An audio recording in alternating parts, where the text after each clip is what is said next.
آیت نمبر ہے 15. اعوذ باللہ من الشیطان الرجیم.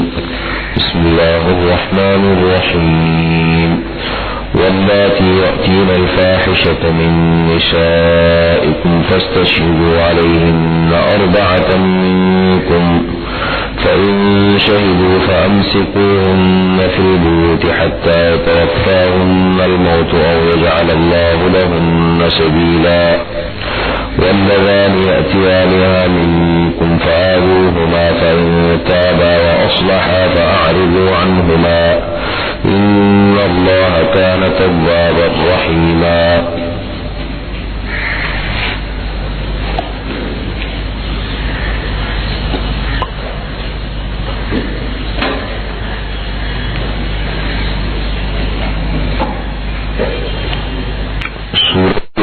سے اب تک عورتوں کے حقوق اور مسائل جو ہے وہ سر فہرست ہیں، یہی مسائل چل رہے ہیں. اور اب تک 14 آیات میں عورت کے حقوق کا ذکر ہوا، عورتوں کے حقوق کا ذکر ہوا. وراثت میں ان کو حصہ دلوایا، باقی جو زیادتیاں ہوتی تھی وہ سارے تحفظ عورت کو دیے. درمیان میں ایک اشارہ اور دے دیا گیا کہ دیکھیں عورت کا معاشرے کے بگاڑ میں اور بنانے میں بڑا اہم کردار ہے، اور جس طریقے سے اسلام نے عورت کو حقوق دیے ہیں اسی طریقے سے کچھ حقوق عورت کے ذمے ہیں، کچھ حقوق عورت پر بھی ہیں. عورت بھی ان چیزوں کا خیال رکھے، پھر جا کر کے معاشرے کا توازن جو ہے نا وہ درست رہے گا. تو دونوں طرف سے جو حقوق عورت کے ذمے ہیں عورت ان حقوق کا خیال رکھے، اور جو عورت کے حقوق معاشرے کے ذمے لگائے ہوئے معاشرہ ان کا خیال رکھے. اس لیے یہاں پر معاشرے کی درستگی اور معاشرے کی صفائی سے متعلق کچھ قانون کا ذکر کیا. معاشرہ صاف ستھرا رہے، معاشرے کے اندر خرابیاں نہ ہو، گناہ نہ ہو، نافرمانی نہ ہو، اس سے متعلق کچھ حدود کا ذکر فرمائے. واللاتی یأتین الفاحشۃ، اور وہ عورتیں، واللاتی اللہ کی جمع ہے التی کی، وہ عورتیں جو کرتی ہیں بے حیائی، جو بے حیائی کا کام کرتی ہیں. من نسائکم، تمہاری عورتوں میں سے، مسلمان عورتوں میں سے بے حیائی کا ارتکاب کرے، گناہ کا ارتکاب کرے. فاستشہدوا علیہن 4 منکم، بس گواہ بناؤ ان پر 4 گواہ اپنے میں سے، 4 گواہ بنا لو. لیکن یہ بات شاید پہلے بیان ہوئی تھی، دوبارہ سن لو اس کو، ان مسائل کو تھوڑا سا سمجھنے بھی پڑتا ہے. اسلامی سزائیں 2 قسم کی ہیں، لیکن یہ ہے خصوصاً حدود کا مسئلہ ہے.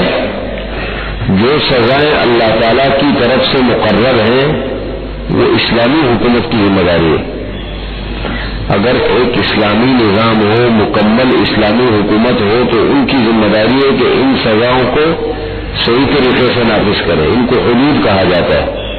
حدود وہ سزائیں ہیں کہ جس میں جو اللہ تعالیٰ کی طرف سے مقرر ہیں اور قاضی اور جو مثال کے طور پر حاکم ہے ان کی ذمہ داری ہے کہ من وعن اسی طریقے سے ان سزاؤں کو نافذ کرے. بس ان کا اتنا کام ہوتا ہے.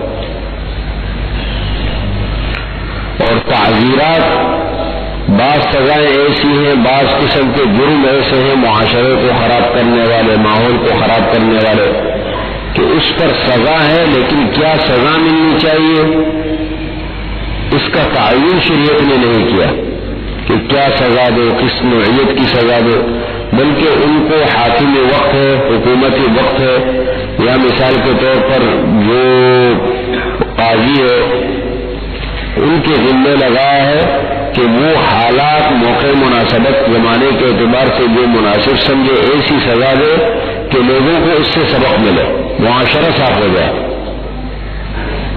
اسلامی حکومت کی بات ہو رہی ہے۔ اچھا، یہ آج کل کی حکومتیں تو بہت مشکل ہے، اسلامی حکومت ہو تو یہ تو فرمایا کہ اب ابتدا میں یہ حکم تھا، ابتدا میں جب تک حدود کا مسئلہ پیش نہیں آیا تھا، اللہ تعالیٰ کی طرف سے سزائیں مقرر نہیں تھی، تو یہ سزا رکھی گئی تھی کہ مثال کے طور پر عورت نے ارتکاب جرم کیا، گناہ کا ارتکاب کیا، اب اس کی سزا یہ تھی کہ اس کو گھر پہ رکھو، بند کرو اس کو، یعنی گھر میں مقید کر لو اس کو، باہر نکلنے مت دو، یا پھر یہ ہے یہاں تک کہ اس کی موت آ جائے، یا پھر اللہ تعالیٰ ان کے لیے کوئی راستہ مقرر فرما دے۔ اب جب راستہ مقرر ہو گیا کہ اگر عورت ہے، غیر شادی شدہ ہے، تو اس کی سزا بھی مقرر کی گئی، 100 کوڑے ہیں، اور اسی طریقے سے شادی شدہ ہے تو سنسار رجم ہے ان کی سزا، یہ سزائیں مقرر کی ہے۔ یہ مسئلہ کسی زمانے میں اٹھا تھا، لیکن ان سزاؤں کے اندر بہت سورہ نور کے اندر ہم پڑھیں گے، ان مسائل کو سمجھنے کے لیے بھی بڑا ذہن بنانا پڑتا ہے۔ ہمارے مسلمانوں کا ذہن اتنا متاثر ہو چکا ہے حالات، میڈیا، پروپیگنڈے کی وجہ سے، ایک تو ہمیں ان چیزوں کا اندازہ اور پتہ نہیں ہے۔ ایک تو پہلی بات تو یہ ہے کہ مسلمانوں کو اپنے دین کے بارے میں صحیح حقیقت کا پتہ ہی نہیں ہے کہ دین کیا ہے، دینی مسائل کیا ہے، بنیاد کیا ہے، کچھ پتہ نہیں۔ بس یہ سن لیا کہ چور کی سزا جو ہے ہاتھ کاٹو، دنیا نے شور مچا تو ہم بھی متاثر ہو گئے۔ تو ان سزاؤں کا معاشرے کو صاف رکھنا، اس کے ماحول کو دیکھیں، یہ مطلب اس کا آرگی نہیں، سزائیں مقرر کی، اس کا یہ مطلب نہیں کہ ہر آدمی جو ہے وہ مفتی صاحب نے مفتی محمود صاحب کو کہا کسی زمانے میں کہ مفتی صاحب آپ حدود کی بات کرتے ہیں، آپ ان حدود کو نافذ کر کے پاکستانیوں کے ہاتھ کاٹنا چاہتے ہیں، تو مفتی صاحب نے کہا کہ بھٹو صاحب کیا پاکستانیوں کو چور سمجھتے ہیں؟ سب کو ہم تو چور کا ہاتھ کاٹنا چاہتے ہیں، سمجھ رہے ہیں؟ اب یہ دیکھیں، ایک سزا بالفرض اگر کسی کو مل جاتی ہے، ایک سزا، تو ساری انسانیت کو اس سے سبق مل جاتا ہے، یہ بڑی چیز ہوتی۔ لیکن میں آپ سے ایک بات کرتا ہوں، پاکستان کا قانون ہے، اسلامی قانون نہیں ہے، لیکن ایک ملک کا قانون ہے نا۔ اگر پاکستان کے قانون پر صحیح طریقے سے عمل ہو تو آپ کے ٹریفک کا نظام خراب ہوگا یا لوگ اس کے ساتھ دیکھیے، قانون بہت بڑی چیز ہوتی ہے، نظام بہت بڑی چیز ہے۔ اگر یہ قانون ٹھیک ہو جائے سارے مسئلے حل ہو جائیں گے۔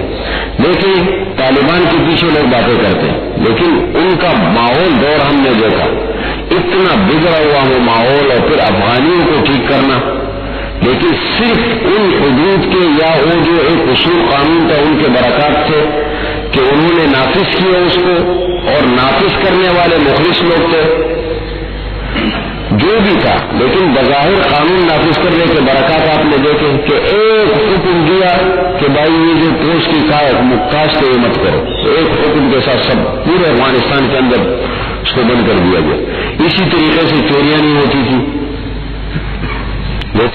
تو اثرات تب ہوتے ہیں کہ قانون نافذ کرنے والا خود قانون کا احترام کرے، اگر اس کو قانون کا احترام نہ ہو تو دوسرے لوگ قانون کا کہاں خیال کریں گے؟ تو یہ مطلب سزاؤں کا نہیں ہے۔ اسی طریقے سے مفتی صاحب کے دور میں مفتی محمود صاحب، یہ مفتی اعظم پاکستان کے اپنے دور میں، مفتی شفیع صاحب کے بعد ایک مسئلہ اور اٹھا کہ یہ جو سزا مقرر کی گئی ہے، مثال کے طور پر چونکہ ضیاء الحق صاحب نے بھی اسلام کا نام استعمال کر کے کہا کہ ہم جو ہے وہ اسلام کے حوالے سے کام کریں گے، یہ مسائل اٹھے۔ تو ایک مسئلہ یہ اٹھا کہ مثال کے طور پر اگر چور کی یہ جو گناہ کا ارتکاب کرے، شادی شدہ مرد ہے، عورت ہے، تو اس کو اسلام نے کہا سنسار رجم کرو، کہتے کیا ضرورت ہے اتنا مار مار کے تکلیف دینا ہے؟ تکلیف دینا ہے وہ نہیں مارو بس ختم. مفتی صاحب نے کہا نہیں, مقصد اسلامی سزاؤں کا آپ لوگ سمجھے نہیں. اسلامی سزاؤں کا مقصد جو ہے نا, سزا دینے سے زیادہ معاشرے کو صاف کرنا اور انسان کو تحفظ دینا ہے. اس کو جب پتھر لگنے شروع ہو گئے, 4 گواہوں میں سے ایک بھی پھر گیا نا, اس کی سزا معاف ہو گئی. ایسے ہو جاتے ہیں کہ اس کو جب پتھر لگنے شروع ہو گئے, کھڑا کر کے اس کو پتھر جب میدان میں ایک تو لوگوں کو عبرت ملے, ساری دنیا دیکھے کہ دیکھے بھائی یہ اسلامی ماحول ہے, یہ کوئی کرے گا ماحول کو, معاشرے کو خراب کرے گا, یہ سزا ملے گی, تو وہ کبھی کرے گا نہیں, پھر اس سے لوگ عبرت لیں گے. اور دوسری بات یہ ہے کہ جب یہ پتھر لگنے شروع ہو گئے اور ایک گواہ بھی اپنی گواہی سے باز آ گئی کہ میں نہیں دیتا ہوں یہ گواہی, پھر گیا تو سزا اس کے لیے معاف ہو گئی. ان کے اندر بڑی حکمتیں ہیں. اسی طریقے سے یہ سزا جو لگتی ہے, کوڑے لگتے ہیں, کوڑوں کی سزا سورہ نور میں ہم پڑھیں گے. کوڑوں کی سزا کے لیے بڑے سخت اصول ہے. یہ نہیں کہ بس پکڑنا ہے, کوڑے لگانے ہیں بس. اس کو اب مثال کے طور پر میں آپ کو ایک بات کرتا ہوں, سزا یہ مقرر کی گئی ہے کہ گناہ کرے تو 4 گواہ گواہی دے. تو ایک آدمی جب گناہ کرے گا تو وہ 4 آدمیوں کو بلائے گا کہ میں گناہ کر رہا ہوں, نہیں ہے نا. تو یہ چیزیں دیکھیں, یہ اگر ایک آدمی بند کمرے کے اندر کہیں چھپ کر گناہ کا ارتکاب کرے اور پتہ نہیں لگے, ان کو سزا نہیں دی جاتی. سب سے بڑی چیز اسلامی معاشرے کے اندر گناہ 2 قسم کے ہوتے, ایک گناہ چھپ کر کرنا اور ایک گناہ کھل کر کرنا. گناہ کی دعوت دینا, معاشرے کو خراب کرنا, بغاوت کی فضا پھیلانا, یہ بہت بڑا جرم ہے. یہ ہے بڑا جرم, اس کی سزا ہے یا تو 4 گواہ گواہی دے یا آدمی خود آ کر کے گناہ کا اعتراف کرے. یہ کہ حضرت ماعز بن مالک اسلمی نے خود آ کے گناہ کا ارتکاب کیا, لیکن آپ صلی اللہ علیہ وسلم کا عمل دیکھیں. وہ آ کر آپ صلی اللہ علیہ وسلم سے کہتے یا رسول اللہ مجھ سے گناہ ہو گیا, مجھے پاک کر دو, میں آخرت کی جو سزا ہے وہ میں برداشت نہیں کر سکوں گا, میں چاہتا ہوں کہ میری گناہوں کی سزا مجھے دنیا میں ملے, میں ادھر ہی صاف ہو جاؤں. فرمایا کہ ماعز ہو سکتا ہے کہ آپ سے ویسے غلطی ہو گئی ہو, آپ نے مطلب بہن گناہ نے کیا ہو, منہ پھیر لیا نہیں. آپ جب وہ آیا اس نے گناہ کا وہ کیا اعتراف کیا, آپ صلی اللہ علیہ وسلم نے منہ پھیر لیا. وہ دوسری طرف آ گیا, رسول اللہ مجھے پاک کر دیجیے, آپ صلی اللہ علیہ وسلم نے منہ اس طرف پھیر لیا. وہ اس طرف آ گیا. جب 3 مرتبہ اس نے اقرار کیا تو آپ صلی اللہ علیہ وسلم نے فرمایا ہو سکتے ہے کہ بھائی آپ سے کوئی مثال کے طور پر اس قسم کا گناہ ہو گیا, اور آپ نے عین گناہ نہ کیا ہو. فرمایا نہیں, میں نے عین گناہ کیا, بس مجھے پاک کر دے. پھر جب ان کو پتھر لگنے شروع ہو گئے اور ایک پتھر ان کو لگا غالباً حضرت خالد بن ولید کا, یہ کسی کا پتھر چھوٹا سا چھوٹے چھوٹے کنکر لگا, تو حضرت خالد کی زبان سے نکلا کہ آج تو ان کی موت جو ہے نا وہ تو بہت بدتر موت ہے. کچھ ایسے الفاظ نامناسب استعمال کیے. حضور صلی اللہ علیہ وسلم اس پر بڑے ناراض ہوئے اور فرمایا کہ آپ کو معلوم ہے کہ انہوں نے کیسی توبہ کی ہے. ان کی توبہ اگر سارے مدینے والوں پر, سارے مدینے والے گناہ کرے اور ان کی توبہ مدینے والوں پر تقسیم ہو جائے تو سب کی مغفرت ہو جائے. یہ ہوتا ہے بڑی چیزیں ہوتی ہیں. تو اسلام کو میں یہ کہتا ہوں, ابھی میں ایک بیان سے نہیں سمجھا رہا ہوں, میں صرف اتنا سمجھانا چاہ رہا ہوں کہ اسلام کو سمجھنے کی ضرورت ہے. اسلامی احکامات اور ان کی حکمتوں کو سمجھنے کی ضرورت ہے, بڑے سنجیدگی کے ساتھ ٹائم نکال کر کے, وقت دے کر کے. یہ ہوائی احکامات نہیں ہے, یہ کسی انسان کے بنائے ہوئے احکامات نہیں ہے یا قوانین نہیں ہے, یہ اللہ رب العزت کے بنائے ہوئے قوانین ہے جو عین انصاف پر مبنی ہے.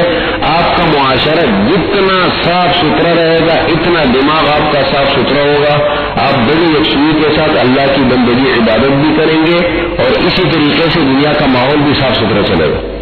ذہن جتنا صاف ہوتا ہے ماحول معاشرہ اتنا صاف ہوتا ہے, کام اچھے ہوتے ہیں. آپ کیا کام کریں گے دفتر کے اندر, دیکھیں گے اس طریقے سے.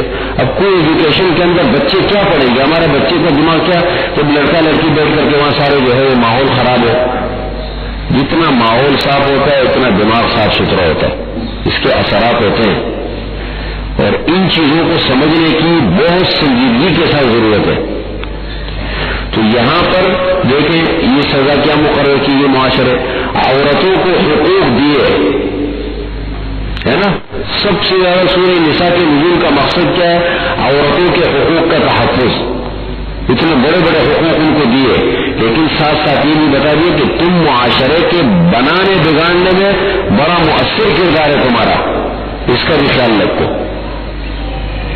یہ نہیں کہ اپنے حقوق تو ملنے چاہیے باقی معاشرہ باہر لے جائے، ایسا نہیں۔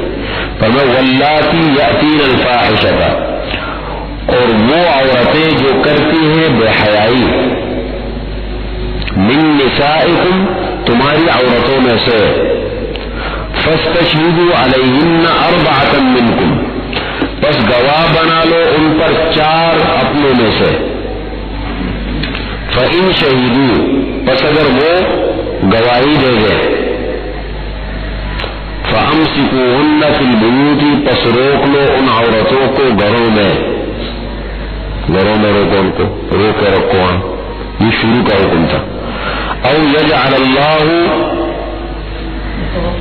حتی یتوفاہن الموت، یہاں تک کہ اٹھا لے ان کو موت،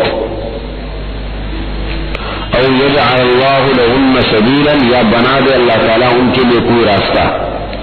جب سورہ نور کی آیتیں نازل ہو گئی تو حضور صلی اللہ علیہ وسلم نے فرمایا کہ اللہ تعالیٰ نے راستہ نازل فرما دیے، اس لیے وہ آیتیں ہیں منسوخ، ناسخ، اور یہ ہے منسوخ، اب وہ حکم ہے شریعت کا۔ واللذان یأتیانها منکم فآذوہما، اور وہ 2 مرد، بعض کہتے کہ اس سے بھی مراد کیا ہے کہ واللذان یأتیانها منکم، اور وہ 2 مرد جو تم میں سے، اور وہ 2 جو کرتے ہیں تم میں سے بے حیائی، پس ان کو فآذوہما، ان کو تکلیف دو، اذیت دو، ان کو سزا دو۔ اس سے مراد، بعض تو کہتے ہیں کہ اس سے مراد وہی پہلے عورت کا ذکر ہوا، مرد کا ذکر ہے، کہ یہ نہیں کہ صرف عورت گناہ کا ارتکاب کرے، مرد بھی کرے تو ان کو سزا دو، ان کی سزا بھی مقرر ہوئی۔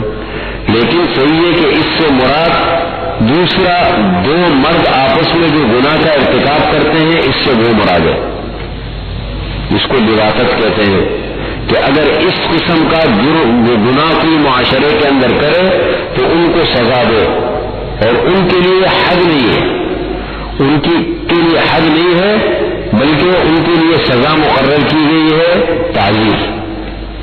قاضی کی ثوابدید پر ہے، قاضی کی ثوابدید پر یہ ہے کہ وہ مناسب سمجھے حالات کے اعتبار سے سزا دے، اس لیے متعین سزا اس کے لیے کوئی نہیں ہے، مختلف سزائیں ہیں۔ بعد میں کہا کہ وہی، بعض اگر آپ فرماتے کہ وہی سزا ہے جو ایک، جیسے مثال کے طور مرد عورت کے لیے ہے، بعض کہتے ہیں کہ نہیں اس کے لیے الگ، اس کی سزا جو ہے وہ الگ ہے۔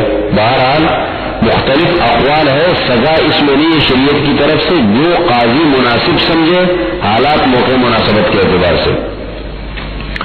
واللذان یأتیانها، اور وہ 2 مرد جو کرتے ہیں بے حیائی، منکم، تم میں سے، فآذوہما، پس ان دونوں کو تکلیف دو، سزا دو ان دونوں کو۔ فإن تابا، پس اگر وہ دونوں توبہ کر لے، گناہ سے توبہ کر لے، وأصلحا، اور اپنی حالت ٹھیک کر لے، درست کر لے، اصلاح کر لے، فأعرضوا عنہما، پس ان دونوں سے اعراض کرو، یعنی چھوڑ دو ان کو۔ ان اللہ کان توابا رحیما، بے شک اللہ تعالیٰ توبہ قبول کرنے والا، رحیماً، مہربان ہے، تواب، توبہ قبول کرنے والا، مہربان ہے۔ تو اصل میں مسائل چل رہے ہیں عورتوں کے حقوق، بیچ میں توبے کا ذکر آیا، اب کچھ توبے کے متعلق ذکر کرتے ہیں بیچ میں۔ نہیں، اس میں تو نہیں ہوتی، اس میں نہیں ہوتی، وہ زنا کے لیے، کیونکہ اس کی سزا متعین ہے نا، اس کی سزا شریعت کی طرف سے متعین ہے اس کے لیے۔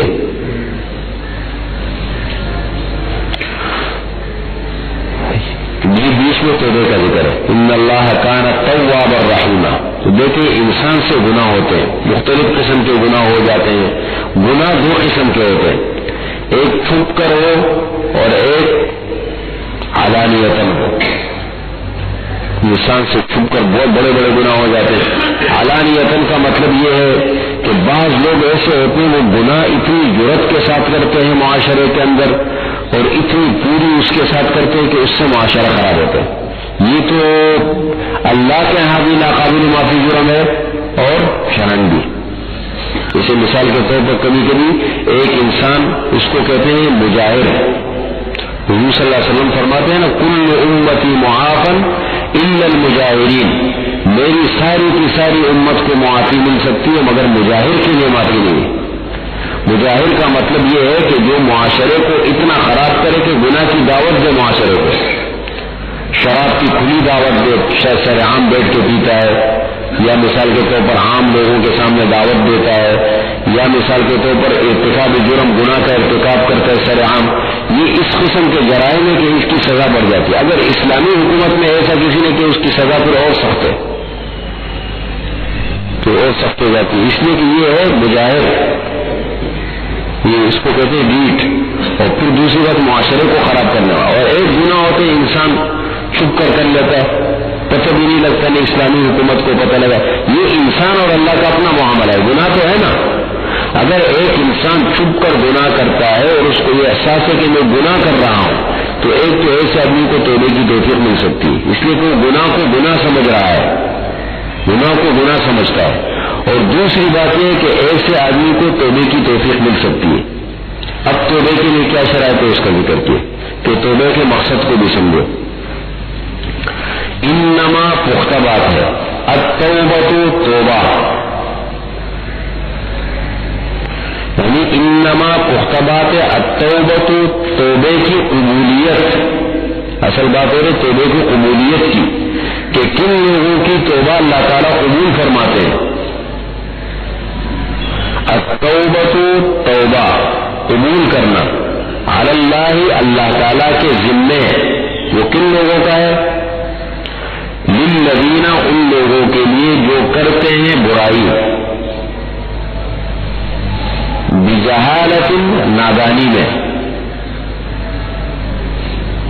بجہالت، نادانی میں کا مطلب یہ ہے کہ وہ گناہ کی حقیقت کو نہ سمجھے، گناہ کے انجام کو نہ سمجھے، جہالت کا یہ مطلب ہے۔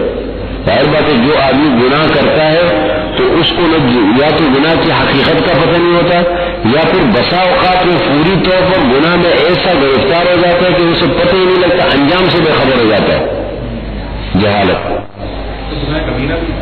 گناہ کبیرہ کی بات ہو رہی ہے، گناہ صغیرہ کی تو چھوٹے چھوٹے گناہ کے لیے تو وہ تو چھوٹے گناہ ہوتے ہیں نا، وہ تو ویسے ہی میرے معاف ہو جاتے ہیں اچھے اعمال سے۔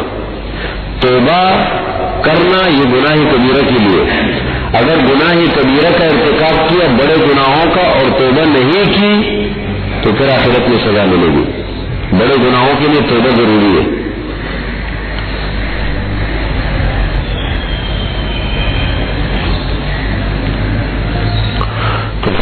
تو بات ہے التوبۃ، توبے کی قبولیت اللہ تعالیٰ کے ذمے ان لوگوں کے لیے ہے جو کرتے ہیں برائی، بجہالت، نادانی میں، جہالت میں، ثم یتوبون من قریب، پھر توبہ کرتے ہیں جلدی سے، فاولئک یتوب علیہم، بس وہ لوگ ہیں یتوب اللہ علیہم، اللہ تعالیٰ ان کی توبہ قبول کریں گے۔ اور اللہ تعالیٰ ہے علیماً، جاننے والا، حکیماً، حکمت والا ہے، ہر بات میں کوئی نہ کوئی حکمت ہے۔ کیا ہے؟ انسان کی رسائی اچھی طریقے سے نہیں ہو سکتی۔ وَلَيْسَتِ التَّوْبَةُ لِلَّذِينَ يَعْمَلُونَ السَّيِّئَاتِ، اور نہیں ہے توبہ قبول کرنا ان لوگوں کے لیے جو کرتے ہیں برائیاں، السیئات، سیئات ان کی جمع ہے، برائیاں، اس سے مراد ہے بڑے گناہ، برائیاں، حتی اذا حضر احدهم الموت، یہاں تک کہ جب حاضر ہو جائے ان میں سے کسی کو موت کا وقت قریب آ جائے، قال، کہے، انی تبت الآن، بے شک میں اب توبہ کرتا ہوں، میں توبہ کرتا ہوں، الآن، اب، وللذین یموتون وهم کفار، اور نہ ان لوگوں کی توبہ قابل قبول ہے جو مرتے ہیں اس حال میں کہ وہ کافر ہوتے ہیں۔ اولئک یہی لوگ ہیں ہم نے ان کے لیے دردناک عذاب تیار کیا ہے. اب دیکھیں سمجھے بات کو. توبے کا ذکر کیا ہوگا اس کو.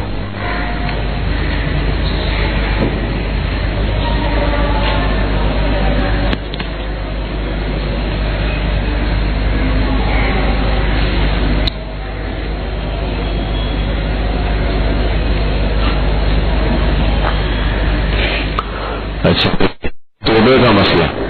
توبہ کا معنی ہے رجوع کرنا. رجوع کرنا اللہ کی طرف, گناہ سے اللہ کی طرف رجوع کرنا, یہ توبہ ہے. التوبہ. توبے کے لیے 3 شرائط ہے توبے کی قبولیت کے لیے.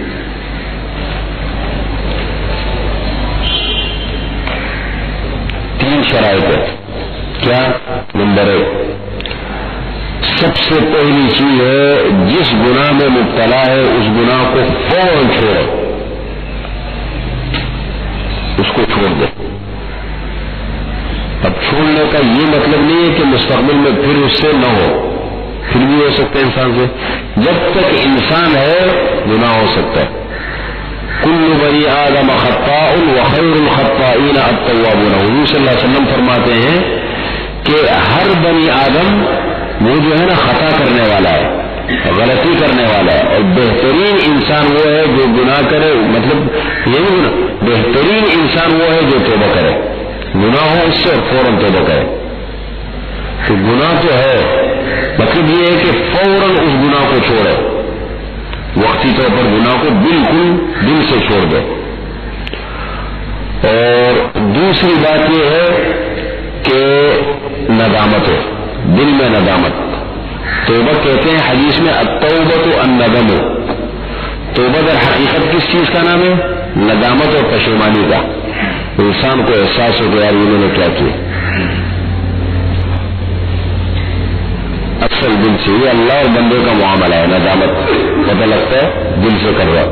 اور تیسری بات یہ کہ اگر اس قسم کا گناہ کیا ہے کہ جس کی تلافی ہو سکتی ہے, حقوق العباد میں کوئی کوتاہی کی ہے, یا بعض اس قسم کے گناہ, جیسے مثال کے طور پر اس قسم کے گناہ سے مراد ایک انسان بالغ ہونے کے بعد فرض نماز نہیں پڑھتا تھا,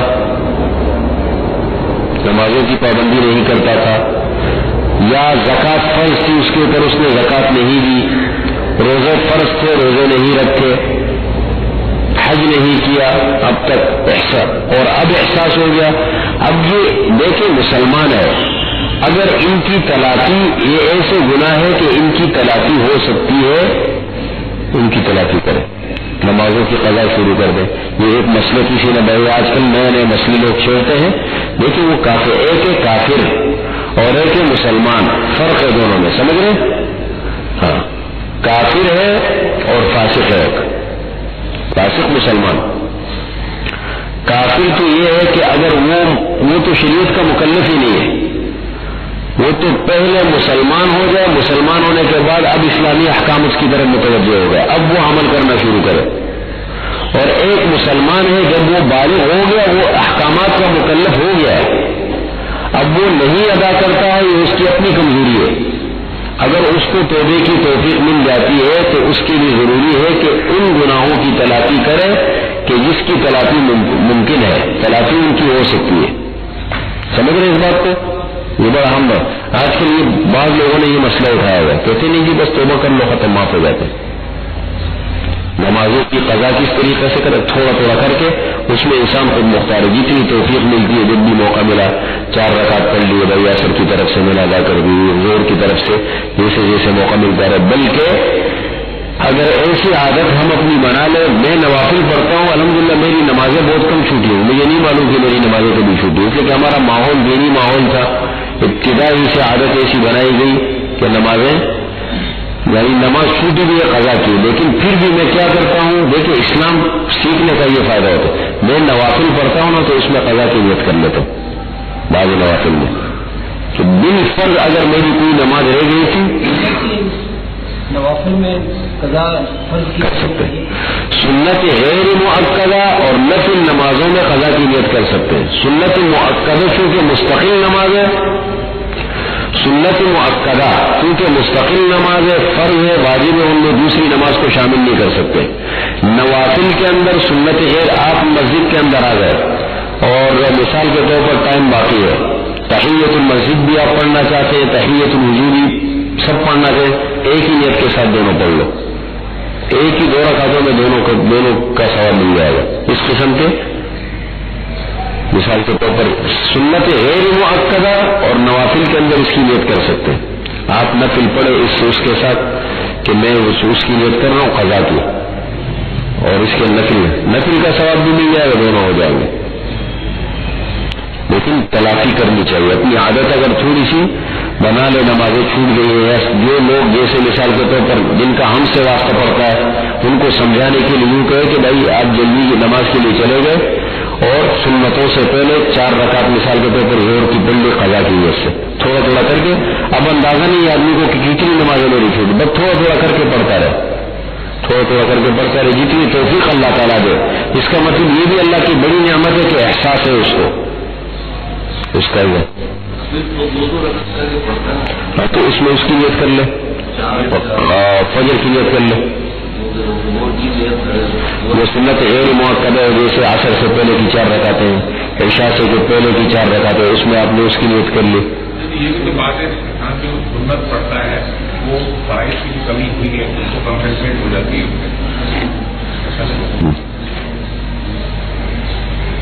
سنت جو پڑھتا ہے تو اگر فرض رہ گیا ہے تو ان کی قضا ضروری ہے، قضا وہ تو پھر اگر انسان سے کوئی کمی کوتاہی ہو گئی اس سے زیادہ ہوگا۔ آپ کو پتہ ہے کہ میری بالغ ہونے کے بعد بہت ساری نمازیں رہ گئی تھی، شعور نہیں تھا مجھے، نہیں پڑھتا تھا، اب اس کی تو آپ کو اگر احساس ہو جائے تھوڑا تھوڑا کر کے قضا کرے، جو کمی بیشی رہ جائے اس کی تلافی اللہ تعالیٰ نوافل سے کر دیں گے۔ پھر یہ مسئلہ تو 3 باتیں ہو گئی، ٹھیک ہے۔ توبہ کی قبولیت کی کتنی شرطیں ہو گئی؟ نمبر 1 گناہ کو چھوڑے، نمبر 2 ندامت پشیمانی ہو، نمبر 3 یہ ہے اگر تلافی ہو سکتی ہے تو اس کی تلافی کرے۔ حقوق العباد کا مسئلہ، کسی کا حق لیا ہے ادا کرو۔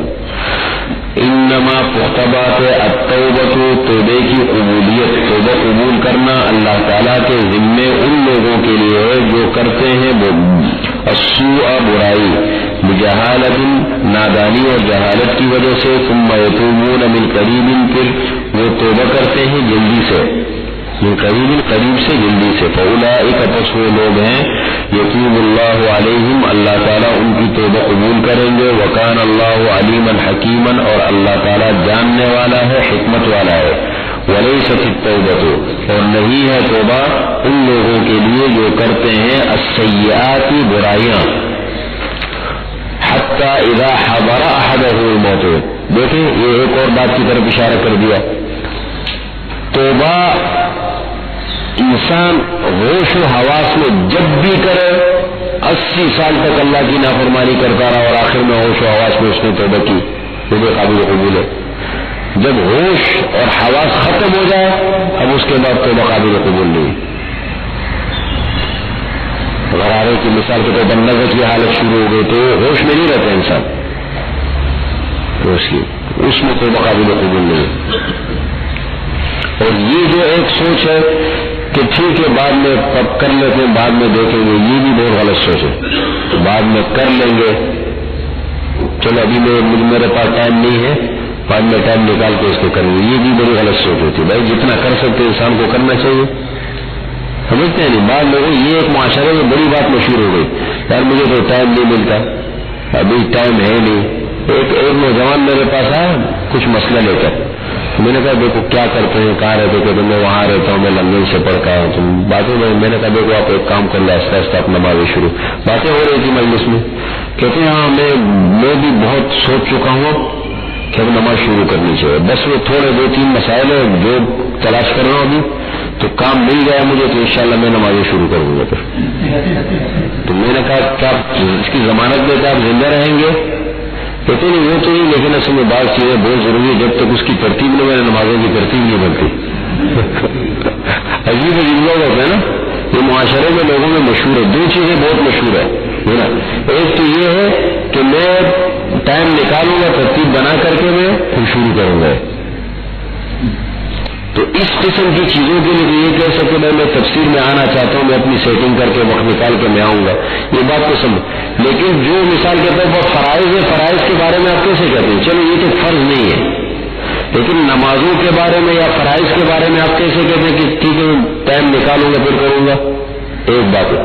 دوسری بات یہ ہے کہ بعض معاشرے میں ایک بات عوام میں بہت مشہور ہے کہ اگر مثال کے طور پر ایک گناہ ہو جائے توبہ کر لے، پھر گناہ ہو جائے کبھی پھر توبہ کر لے، کہتے یار یہ بار بار توبہ کرنا ہے نا، یہ مذاق ہے، یہ کون کرے گا بعد میں؟ یار میں تو گناہ نہیں چھوڑ سکتا ہوں، اب کیا کروں، یہ گناہ تو میں چھوڑوں گا نہیں، اس سے میں چھوڑ نہیں سکتا، میری عادت بن گئی ہے، تو اب توبہ کرنا ہے تو اللہ کے ساتھ مذاق ہے، میں مذاق نہیں کر سکتا. یہ بھی شیطان کا دھوکہ ہوتا ہے. توبے کا دروازہ، مسلمان کی زندگی میں سب سے مؤثر چیز کثرت استغفار ہے. کثرت استغفار بہت بڑی چیز ہے، یہ مسلمان کو چلتے پھرتے عادت بنانا چاہیے استغفار، لیکن جذبے کے ساتھ. کتنے کے زبان پر استغفار کے کلمات ہو اور پیچھے جو ہے وہ سوچ تصور کو ہو، تب توبہ ویسے بھی مسلمان کو کبھی کبھی بڑے جذبے کے ساتھ حضور صلی اللہ علیہ وسلم فرماتے ہیں جددوا ایمانکم بلا الہ الا اللہ، اپنے ایمان کو لا الہ الا اللہ کے ذریعے سے تازہ کرنا چاہیے. لا الہ الا اللہ، یہ حدیث میں حضور صلی اللہ علیہ وسلم قیامت کی نشانیوں میں سے ایک یہ ہے یصبح الرجل مؤمنا ویمسی کافرا ویمسی مؤمنا ویصبح کافرا یبیع دینہ بعرض من الدنیا. صبح کو آدمی مسلمان ہوگا، شام کو کافر، شام کو مسلمان، صبح کو کافر، اور اپنے دین کو دنیا کے چند طبقوں کے عوض بیچے گا. ہوتا ہے کہ یعنی بیچے گا کیسے؟ دیکھیں دین کس کو کہتے ہیں؟ صبح کو مسلمان، شام کو کافر، آپ کس کو کہتے ہیں؟ دیکھیں یہ دھوکہ دینا، جھوٹ بولنا، خیانت کرنا، جھوٹی قسمیں کھانا، یہ ایمان کو خراب کرنے والی چیز ہے. اور یہ ہمارے یہاں معاشرے میں ہے یا نہیں؟ ذرا ذرا بات، چھوٹی چھوٹی باتیں میں بھائی یہ پیسہ آپ کے اوپر ہے، خدا کی قسم یار میں تو دے چکا ہوں، نہیں اللہ کی قسم دے چکا ہوں. تو یہ قسم کھانا ایمان کو خراب کرنے والی چیز، آپ نے اللہ کو گواہ بنایا. یہ چھوٹی چھوٹی چیزیں ہوتی ہیں، اس لیے کیا فرمایا جددوا ایمانکم بلا الہ. ہم بسا اوقات اپنی زندگی میں ایسے ایسے کام کر جاتے ہیں کہ ہم پتہ بھی نہیں ہوتا. لا الہ الا، باقاعدہ نماز کے بعد یا کسی وقت نہیں ہو لا الہ الا اللہ محمد. میری ایک عادت ہے، میں جب مثال کے طور پر صبح کرتا ہوں نا، صبح اٹھ کر کے لا الہ الا اللہ محمد رسول اللہ اور اشہد ان لا الہ الا اللہ واشہد ان محمدا عبدہ ورسولہ کلمہ پڑھ لیتا ہوں، اور اس جذبے کے ساتھ پڑھتا ہوں کہ میں نیا مسلمان ہو رہا ہوں. اور شام کو جب سوتا ہوں لا الہ الا اللہ اشہد کلمہ پڑھ لیتا ہوں. اسی طریقے سے کہیں بھی نکل کے جب جاتا ہوں نا تو میرے معمولات میں یہ میں نکلتے ہوئے جاتا ہوں تو کلمہ بھی پڑھ، جو معمولات ادا کرتا ہوں کلمہ بھی پڑھتے ہوئے جاتے. زندگی کا کوئی بھروسہ نہیں یار، کبھی موت آ جائے تو کم از کم آدمی کلمے کے ساتھ تو گیا دنیا سے. تو یہ کلمہ پڑھنے پہ دیر نہیں لگتی، اس لیے اپنی عادت معمولات میں اس کو صبح شام نماز پڑھ لی، نماز کے بعد خاموشی کے کر کے لا الہ الا اللہ محمد. میں ہر نماز کے بعد بھی پڑھتا ہوں لا الہ الا اللہ محمد رسول اللہ اشہد ان لا الہ الا اللہ اشہد ان محمد عبدہ. یہ چھوٹی چھوٹی چیزیں ہیں لیکن یہ بڑی اہم چیزیں ہیں، بہت ضروری چیزیں. یہ ایمان ہے، دین ہے. احساس سب سے بڑا دین ہے کہ انسان کا جو ہے نا وہ احساس زندہ رہے. اس لیے فرمایا حتی ولیست التوبۃ، اور نہیں ہے توبہ توبہ قبول کرنا ان لوگوں کے لیے اللہ کے ذمے الذین یعملون السیئات، جو کرتے ہیں برائیاں. حتی اذا حضر احدهم الموت، یہاں تک کہ جب حاضر ہو جائے ان میں سے کسی کو موت، قال کہے انی تبت الآن، اب میں توبہ کرتا ہوں. وللذین، اور نہ ان لوگوں کی توبہ قابل قبول ہے جو مرتے ہیں اس حال میں کہ وہ کافر ہوتے ہیں. اولئک، وہ لوگ ہیں اعتدنا لهم عذابا علیما، ہم نے ان کے لیے دردناک عذاب تیار کیا ہے. یہ مسئلہ ختم ہو گیا. اب پھر عورتوں کے حقوق کی طرف آگاہ ہے، حقوق کا ذکر ہے.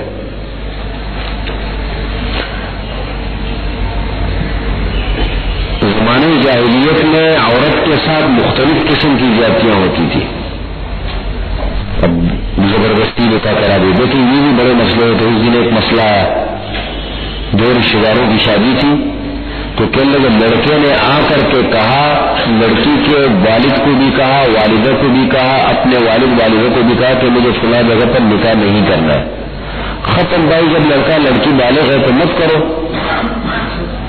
لیکن یہ مطلب بھی اس کا نہیں. لیکن یہ اب وہ کہیں کہ نہیں میں تو فلاں جگہ میں نکاح کروں گا، کوئی برابری نہیں ہے، خاندانی وہ نہیں ہے، یہ الگ مسئلہ ہے. لیکن اگر مثال کے طور پر ایک جگہ پر وہ خوش نہیں ہے لڑکا لڑکی، تو اتنا بھی نظر انداز نہیں کرنا چاہیے. اس سے بھی بڑی خرابیاں پیدا ہوتی ہیں. زمانے جاہلیت میں ایک زبردستی پکڑ لیے، بس نکاح کرائیے. سمجھ رہے؟ زبردستی ہوتی تھی اس میں بھی دیکھنا. لیکن ایک چیز کا خیال رکھنا چاہیے، دیکھیں بڑے یہ خانش یہ جو شریف خان مطلب لوگ ہوتے ہیں، خاندانی شرافت جن میں ہوتی ہے، ان میں اب بھی وہ والدین کے سامنے بات نہیں کرتے. والدین کو بھی چاہیے کہ بالغ بچوں کو نظر انداز نہ کریں، ان سے اجازت لے. لیکن بچوں کو بھی چاہیے کہ بڑے جو فیصلہ کرتے ہیں اس میں بڑی برکت ہوتی ہے. وہ سمجھدار ہوتے ہیں، تجربہ کار ہوتے ہیں، وہ بہتر سمجھتے ہیں، اس کے بڑے اثرات ہوتے ہیں. تو نہیں میں تو فلاں جگہ پر میں چونکہ اسکول کے اندر جو ہے میری پسند ہے میں وہاں کروں گا. پھر انجام نتیجہ آج کل دینی مدارس کے اندر دارالفتاؤں میں جو فتوے آتے ہیں تقریباً 95-98% طلاق کے مسائل ہوتے ہیں. اور یہ جو پسند کی شادیاں ہوتی ہیں تقریباً یہ ناکام ہے. اللہ تعالیٰ بیچ میں اس کو بنا دے یہ ہوتی. تو یہ زبردستی بھی نہیں ہے. اس میں بھی اعتدال سب سے بڑی چیز ہے، اعتدال. اور اس میں بڑی چیز کیا، شریعت کے مسائل کا پتہ اگر لگ گیا نا، میں کہتا ہوں اگر مسلمانوں کو دین کا پتہ لگ گیا، بھائی اپنے بچے کے لیے رشتہ کر رہے، اسلام اس بارے میں کیا کہتے ہیں اچھی طریقے سے معلوم کرو. کون سی دیر لگتی ہے؟ اچھی طریقے سے معلوم کرنے کے بعد پھر کر لے. تو اس میں اسلام کو اگر ہم صحیح طریقے سے سمجھ جائیں ہمارے سارے مسئلے حل ہو جائیں. یا ایھا الذین آمنوا، اے ایمان والو، لا یحل لکم، تمہارے لیے حلال نہیں ہے، جائز نہیں ہے تمہارے لیے، ان ترثوا النساء کرہا، یہ کہ تم وارث بن جاؤ عورتوں کے زبردستی. زبردستی مطلب وارث بن جاؤ ان کے. زبردستی وارث بننے کا یہ مطلب ہے کہ وراثت کے اندر بھی یہ مسئلہ چلتا ہے، اور اسی طریقے سے مثال کے طور پر نکاح کے اندر بھی یہ مسئلہ ہو سکتا ہے زبردستی وارث بن جاؤ، زبردستی شادی کی. یا اسی طریقے سے مثال کے طور پر وراثت کا مال ہے وہ سارا قبضہ کر لے. جیسے زمانے جاہلیت میں اس کی شکل یہ ہوتی تھی کہ جیسے یتیم بچی ہے، کفالت تربیت میں ہے، مال چھوڑا ہے اس کے والد نے، کوئی چیز ہے اس کو جب وہ بالغ ہو گئے اس سے شادی کر لی. اب شادی کرنے کے بعد اس کے حقوق بھی پورا ادا نہیں کرتے اور مال پر سب قبضہ کر لیے، اس کو معلق بیچ میں لٹکا دیا اس کو. ولا تعذروہن، اور نہ روکو تم ان عورتوں کو، نکاح کرنے بھی کہیں نہیں دیتے تھے تو فرمایا ولا تعذروہن، اور نہ روکو تم ان عورتوں کو، لتذهبوا ببعض ما آتیتموہن، تاکہ تم لے جاؤ، تاکہ تم لے لو بعض وہ چیزیں جو تم نے ان کو دیے. الا ان یأتین بفاحشۃ مبینہ، مگر یہ کہ وہ عورتیں کرے بے حیائی کا کام. مطلب عورتوں کو اس لیے، ایک عورت کے ساتھ مثال کے طور پر مزاج نہیں بنتا مرد کا، وہ تو شادیاں ہوتی ہے مزاج کبھی نہیں بنتے ہیں، وہاں گھر نہیں چلتے ہیں، انسان فیصلہ کرتے ہیں بالآخر مجبور ہو کر کے بیٹھے کہ ہم الگ کر لیتے ہیں. اب ایسے کرتے تھے کہ نہیں پہلے میرا سارا مال ساری چیزیں نکالو پھر میں طلاق دوں گا، مال وغیرہ ساری چیزیں. ایسے بھی معاشرے میں بڑی عجیب عجیب مسئلے ہوتے ہیں، چھوٹی چھوٹی چیزوں کے لیے ڈال لڑتے ہیں. کبھی یہ عورت کی طرف سے بڑی زیادتی ہوتی ہے عورت والوں کی طرف سے، کبھی مرد والوں کی طرف سے بہت زیادتی ہوتی ہے. انصاف بہت کم ہے، خدا کا خوف بہت کم ہے. اس لیے فرمایا کہ تاکہ ان عورتوں کو اس لیے روکا کہ سب کچھ ان سے لے لو. الا ان یأتین بفاحشۃ مبینہ، مگر یہ کہ کرے کھلی بے حیائی، یعنی عورت کی طرف سے مثال کے طور پر زیادتی ہوئی، اب آپ کا گھر نہیں چل سکتا، زیادتی عورت کی طرف سے تھی، ٹھیک ہے بھائی ختم، میرا سب ٹھیک ہے، اب میرے ساتھ یہ نہیں ہوا. یا عورت زیادتی کرتی ہے کسی قسم کی بھائی ٹھیک ہے میری سب کچھ ادا کر کے لے. بسا اوقات ایسا بھی کرنا پڑتا ہے کہ یہ ساری چیزیں انسان کو اللہ نے عقل دی ہے. بسا اوقات عورت کی طرف سے زیادتی ہوتی ہے, مال لینا واپس, یہ تو بہت عجیب سی بات ہے, مال دی اور واپس دے دو.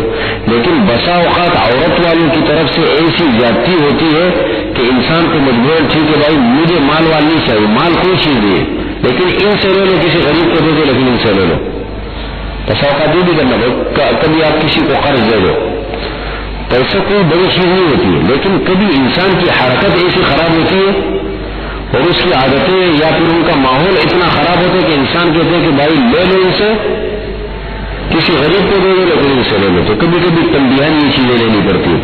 لیکن ویسے عام طور پر اگر غلط فہمی کی بنیاد پر یا مزاج نہ ملنے کی بنیاد پر, جیسے مثال کے دونوں کے مزاج نہیں ملے, عورت کا مزاج مرد کا الگ ہے, گھر نہیں چلا, اب طلاق ہو گئی, یا مثال کے طلاق دینا چاہتا ہے, اب اس صورت میں کہتے ہیں سارا سامان واپس کر دو.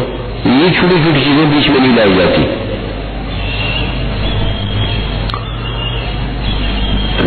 وعاشروہن بالمعروف, اور ان عاشروہن مطلب یہ ہے ان کے ساتھ رہو, زندگی گزارو, بالمعروف اچھے طریقے پر. فإن کرہتموہن, پس اگر تم ناپسند کرو ان عورتوں کو, پسند نہیں ہے, مثال کے طور پر پسند اس اعتبار سے مختلف وجوہات ہو سکتی ہے. فإن کرہتموہن, پس اگر تم ان کو ناپسند کرو, فعسى ان تکرہوا شیئا, پس شاید یہ کہ تم ناپسند کرو کسی چیز کو, وَيَجْعَلَ اللَّهُ فِيهِ خَيْرًا كَثِيرًا, اور اللہ تعالیٰ نے اس میں تمہارے لیے بہتری رکھی ہو بہت زیادہ. ایسے بھی ہو جاتا ہے. کبھی عورت مثال کے طور پر ظاہری صورت کے اعتبار سے پسند نہیں ہے, یہ بڑی چیزیں ہوتی ہیں. اور انسان اللہ کی رضا کے لیے, لیکن یہ مسلمانوں کو باتیں ہو رہی ہے, اور انسان اللہ کی رضا کے لیے اس کو برداشت کر لے کہ بھائی ٹھیک ہے میری قسمت میں اللہ نے یہ لکھا تھا, سب کچھ ہوتا ہے نا. یا کبھی عورت کو جو ہے وہ مرد پسند نہیں ہے, دونوں کو, یہ خطاب دونوں کے لیے, مرد عورت دونوں کے لیے, صرف مرد کو نہیں ہے. اب وہ اللہ کی رضا کے لیے اس کو برداشت کر لے کہ ٹھیک ہے جو اللہ تعالیٰ نے مقرر کیا تھا. ایک ہمارے بزرگ گزرے ہیں, بزرگ نہیں مطلب ایک بڑے عالم گزرے, عربیت کے بڑے امام تھے, تو وہ بڑے بدصورت تھے اور ان کی بیوی بڑی خوبصورت تھی. تو وہ بڑی عجیب, وہ کہتے تھے کہ ہم دونوں جنتی ہیں. کسی نے کہا کیسے دونوں جنتی؟ کہتے ہیں کہ مثال کے طور پر میں اس لیے کہ یہ کہ مثال میں شکر کرتا ہوں اور یہ صبر کرتا ہے. مطلب عورت جو ہے وہ صبر کرتی ہے اور مرد جو ہے وہ شکر ادا کرتے. تو یہ اس کے بڑے برکات ہوتے ہیں. اس کے اثرات یہ ان چیزوں کو اپنے مزاج کے خلاف ہونے والے کاموں کو اللہ کی رضا کے لیے برداشت کرنے کے کوئی نہ کوئی پھل کہیں ملتا ہے. عجیب بزرگوں نے بڑی عجیب بات لکھی ہے. کہتے ہیں مثال کے طور پر کبھی کبھی میاں بیوی کا مزاج نہیں ملتا کسی بھی وجہ سے, بہت ساری وجوہات ہو سکتی ہے, اور انسان اللہ کی رضا کے لیے برداشت کرے, عورت برداشت کرے یا مرد برداشت کر لے. برداشت کرنے کے نتیجے میں کہتے ہیں اللہ تعالیٰ کہتے ہیں عام طور پر ان کے بچوں میں سے کوئی باکمال لوگ نکلیں گے. بچے ہیں نا, اللہ تعالیٰ نیک صالح اولاد دیں گے, یا مثال کے طور پر باکمال قسم کے بچے باکمال بنیں گے. یہ سب وہی صبر کا پھل ہے نا, صبر کا پھل بڑا میٹھا ہوتا ہے. تو یہ بھی کبھی کبھی سب یہ چیزیں کرنی پڑتی ہے. میرا مظہر جاری جانا نا مطالعے کا واقعہ میں سنا ہے تم, کسی نے کہا کہ اگر آپ ایسے کر لیں دوسری کو کر لیں, کہنے لگے میں تو کر لوں گا لیکن یہ بیچاری پھر کہاں زندگی گزارے گی, ان کے ساتھ تو کوئی جو ہے وہ زندگی نہیں گزار سکتا, تو ان کا کیا بنے گا. پوری زندگی جو ہے وہ ان کے ساتھ, حالانکہ مزاج کی بڑی سخت تھی وہ. فَإِن كَرِهْتُمُوهُنَّ, پس اگر تم ان عورتوں کو ناپسند کرتے ہو, فَعَسَىٰ أَن تَكْرَهُوا شَيْئًا, بس یہ کہ تم ناپسند کرو کسی چیز کو, وَيَجْعَلَ اللَّهُ فِيهِ خَيْرًا كَثِيرًا, اور یہ کہ رکھا ہو اللہ تعالیٰ نے اس میں تمہارے لیے خیر کثیر, بہت ساری بھلائی اللہ تعالیٰ نے رکھی ہو. ایک بات. دوسری بات یہ جو احکامات ذکر ہو رہے ہیں نا, مرد کو خطاب ہو رہا ہے, اس کا یہ مطلب نہیں کہ عورت, بسا اوقات یہ عورت کے لیے بھی ہے, یعنی خاتون کے لیے بھی مثلا کہ خاتون کو جو ہے وہ مرد پسند نہیں ہے. یہ کو دیکھ لیجیے، مراد دونوں ہے. وَإِنْ أَرَدْتُمُ اسْتِبْدَالَ زَوْجٍ مَكَانَ زَوْجٍ، یہاں پر یہ مثال کے طور پر دل کسی وجہ سے جو ہے وہ نکاح ختم کرنا چاہتے ہیں کہ بھائی ٹھیک ہے میں یہاں نہیں چل سکتا ہوں مجبوری کی بنیاد پر کسی بھی وجہ پر، تو فرمایا کہ دیکھیں جو ہو گیا بڑے اچھے طریقے سے اس کو ختم کر کے اور ان سے مال مت لو بس. وَإِنْ أَرَدْتُمْ، اور اگر تم ارادہ کرو اسْتِبْدَالَ زَوْجٍ مَكَانَ زَوْجٍ، ایک بیوی کی جگہ دوسری بیوی کو بدلنا. اب اس کی بہت ساری وجوہات ہو سکتی، تفصیلات الگ ہے، جائز بھی ہو شرعاً. وَآتَيْتُمْ إِحْدَاهُنَّ قِنْطَارًا، اور تم دو ان عورتوں کو، اور تم نے دیا ہے ان عورتوں کو قنطاراً ڈھیر مال، خزانہ یعنی مال وغیرہ دیا ہے، سامان ساری چیزیں. فَلَا تَأْخُذُوا مِنْهُ شَيْئًا، مت لو اس مال میں سے کوئی چیز، اس قنطار میں سے کوئی چیز مت لو، بس ختم، احسن طریقے سے اس کو ختم کر اس کو رخصت کرو.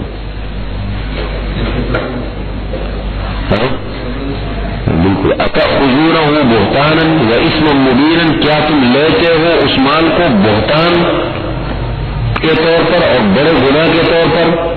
مطلب یہ بہتان ہے ایک قسم کا، معاشرے میں ایسا آدمی بڑا، لیکن اس میں پوری نوعیت، مسئلے کی پوری نوعیت کو دے. یہ وہ مسئلہ اللہ تعالیٰ بیان فرما رہے کہ جہاں پر مثال کے طور پر دونوں صحیح ہو، گھر نہیں چل سکتے. اس صورت میں اگر مال لیتا ہے تو معاشرے میں مال کے لیے آدمی اتنا جو کچھ کرتے ہیں بہت کچا سمجھا جاتا ہے. پیسوں کے لیے لڑنے والا تو اس کے اثرات بڑے عجیب سے انسان پہ پڑتے ہیں معاملات.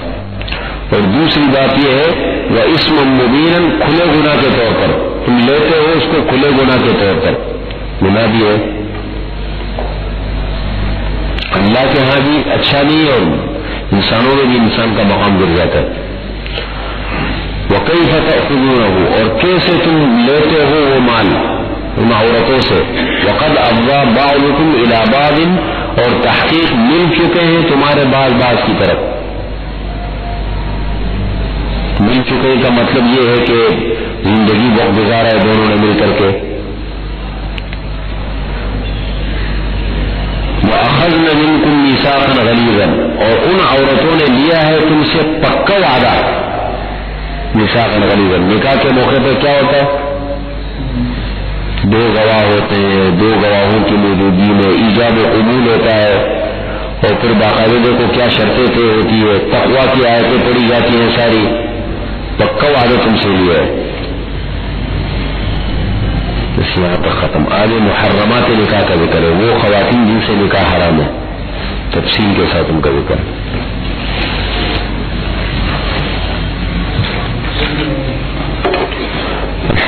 رب العالمين، والصلاة والسلام على خير خلق محمد وآله وأصحابه أجمعين. ربنا ظلمنا أنفسنا وإن لم تغفر لنا وترحمنا لنكونن من الخاسرين.